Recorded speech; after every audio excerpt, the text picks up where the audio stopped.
Welcome back. I'm Andy Adler. Joining us right now, Mike Scotto, basketball writer for the Associated Press. And listen, Mike, you know what? You spend every day talking about basketball, looking into it, saying what's real, what's not when it comes to the rumors. And I want to get to that. I want to get to the bottom of all of that. But first, let's start with some Big East action. And tonight's game was ridiculous. Did you expect this from Whitehead?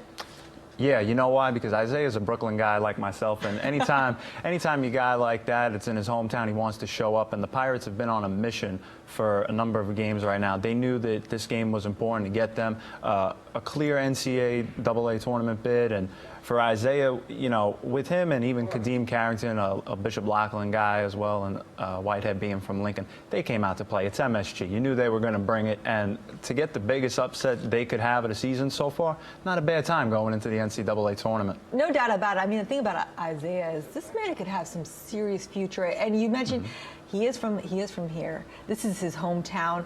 Any likelihood of him actually playing at MSG permanently in the future? Yeah, absolutely. And one thing about Isaiah, this is a guy that could be an eventual first-round pick down the road. I don't know necessarily if he comes out now, but if his stock is high enough, you could certainly see Isaiah get a chance to maybe declare a little earlier than we thought. Most people thought that maybe next year would be a time for him. He wanted originally to get like 2 full seasons under his belt at Seton Hall.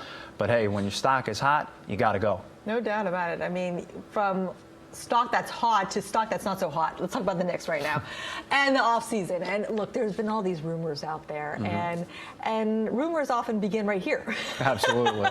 So I want you to tell us what you're hearing, and B, you know, we've been hearing these rumors about Dwight Howard. I know Dwight from Laker days. I understand he really did want to come here.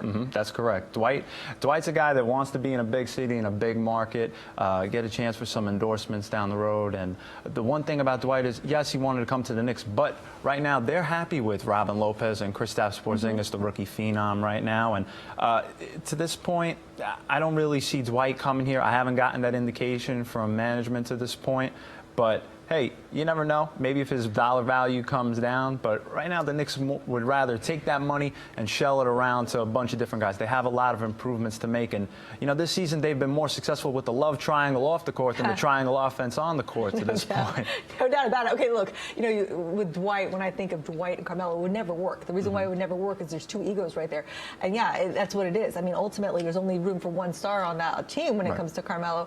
Dwight would not be happy playing. I mean, we saw that with Kobe. He would not be happy playing with Carmelo Anthony and not being the star. Yeah, this is going to be a wake-up call for Dwight coming into the offseason. You know, his max salary this guy can make is $30 million, and I don't think he's going to get that. He's probably more in the line of $20 million. But Dwight turning about 30, 31 right now, he's got to learn to take a lesser role. But still, with the way it is with the NBA, there's not a lot of good centers out there. And with that in mind, there's always going to be a place for Dwight Howard in the NBA and to still be somewhat of a star. Maybe not the guy that the Orlando Magic had that took him to the finals, but he's still a more than serviceable center around this league. And what is this I'm hearing about Batum and the Nets? Is this actually, I mean, is this really feasible? Yeah, Nicholas Batum's a guy that not only the Brooklyn Nets, but a bunch of other teams are eyeing this season as a free agent, possible acquisition. One thing about the Nets, we've seen that even though they're the Brooklyn Nets, they like foreign guys. They have a foreign vibe, Russian owners, and even the players that they have now, Sergei Karashev, some the bench GM guys as well. Absolutely. Yeah, so I mean, there is a theme right there. I think. Look, you know, I think this is you're a New Yorker, native New Yorker. Are you a Knicks fan or you're a Nets fan? I'm just a fan of good basketball. I can't do that to both of them. I'd love to see both of them in the Eastern Conference Finals because I'm from here. I'm originally a Brooklyn native. So if the both of them played out and in the Eastern Conference Finals, I'd be fine. I grew up watching Ewing. All right, leave us with something that people at home don't know. No pressure. Sure thing. A lot of people think that Kevin Durant maybe to the Washington Wizards, but even though that's kind of like his hometown, I like to think of it this way. The way Carmelo was originally from Brooklyn, but he grew up in Baltimore, Kevin Durant's a guy that spent most of his time in Los Angeles. So I think the rumors about him going to Washington are a little bit overhyped right now. And it'll be interesting to see. He's going to be the hottest free agent this summer in a long time. What about this hot player? Cord, roll this video here. What is this? What do we got? Show us what we have. A little insider information here. This guy. Show it. Yeah, Cord found that. He wanted to share. Not bad, Mick. Not bad? Not bad from Mickey Mouse. Floor general. I like it.